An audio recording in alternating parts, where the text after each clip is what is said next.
Bonjour Marie-Lise, Bonjour à toi. merci de m'accueillir. Alors aujourd'hui je suis de retour à Paris, Oui. toujours pour le documentaire C'est quoi le bonheur pour vous? Donc c'est Mhm. quasiment plus de 200 000 kilomètres autour de la planète, plus de 1500 interviews. Mes félicitations. Merci pour revenir ici à Paris. Alors c'est quoi le bonheur pour toi Marie-Lise? Alors ça, c'est une excellente question.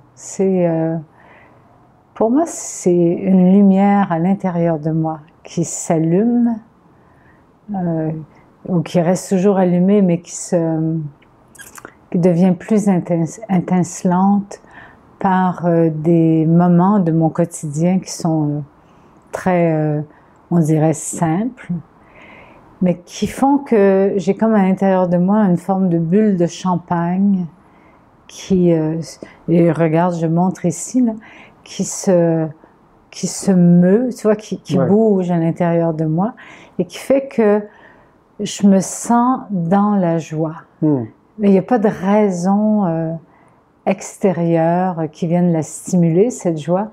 C'est comme si moi-même, je me suis auto-créé inconsciemment ou semi-consciemment cette forme d'ouverture à la beauté de tout ce qui m'entoure, de tous les événements.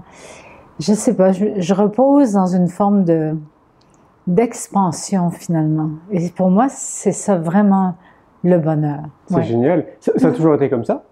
Non, non, non, j'ai connu comme tout le monde des moments où oui, j'avais des moments de bonheur, mais qui étaient vraiment stimulés par l'extérieur.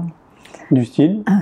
Ben, je sais pas, moi, je vivais quelque chose de magnifique avec mon amoureux, mon époux, où on avait eu une relation sexuelle extraordinaire. Et donc, en sortant de la relation, ou même pendant l'échange, il y avait vraiment comme une sensation de très grande joie qui, à quelque part, on aurait dit qu'elle pouvait se perdre.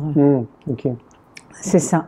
Donc, je vivais des moments de joie que je perdais et que je retrouvais, mais qui étaient beaucoup conditionnés par l'extérieur, ou les gens avec qui j'étais, ou l'amour que je pouvais donner et recevoir. Mais ça venait pas, c'était pas basé dans mon intérieur, d'emblée. D'accord. C'était stimulé beaucoup par l'extérieur. Ouais. Ça veut dire qu'il y a eu un déclic à un moment donné? Ah oui, j'ai eu tout Ah oui. un déclic, oui. J'en ai eu même, je dirais, 2 très importants par rapport au bonheur.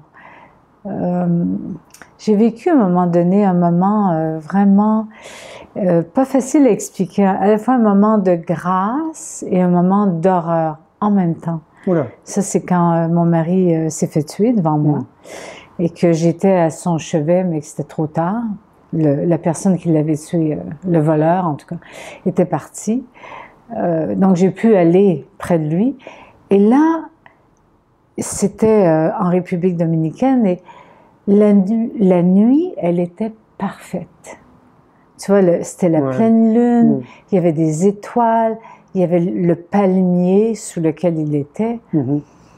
Et donc il y avait en même temps un moment de perfection totale et de grâce dans le silence de la nuit. Et en même temps, il y avait cette horreur. Évidemment, c'était pour moi l'horreur de vivre ça.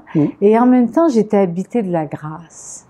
Et c'est pas facile à expliquer parce que les gens disent « Wow, c'est comment tu peux être habité de la grâce dans un moment pareil. » Mais c'était pas juste le choc, c'était quelque chose qui s'est révélé à l'intérieur de moi. Alors, pendant des années, je ne comprenais pas comment c'était possible de vivre 2 états semblables, qui semblent des forces en opposition, et qui s'étaient côtoyés à l'intérieur de moi. Donc, ça m'a pris quand même 10 ans d'introspection sur cet état intérieur. Puis un jour, j'ai eu un autre déclic, où à l'intérieur de moi, j'ai senti qu'il n'y avait plus de séparation, que la grâce, l'horreur, la mort, la vie, la joie, la tristesse ou la douleur, tout ça pouvait se côtoyer et que c'était à quelque part la même vibration et que tout ça venait de la façon dont moi je le vivais à l'intérieur de moi. Donc j'ai cessé de me séparer.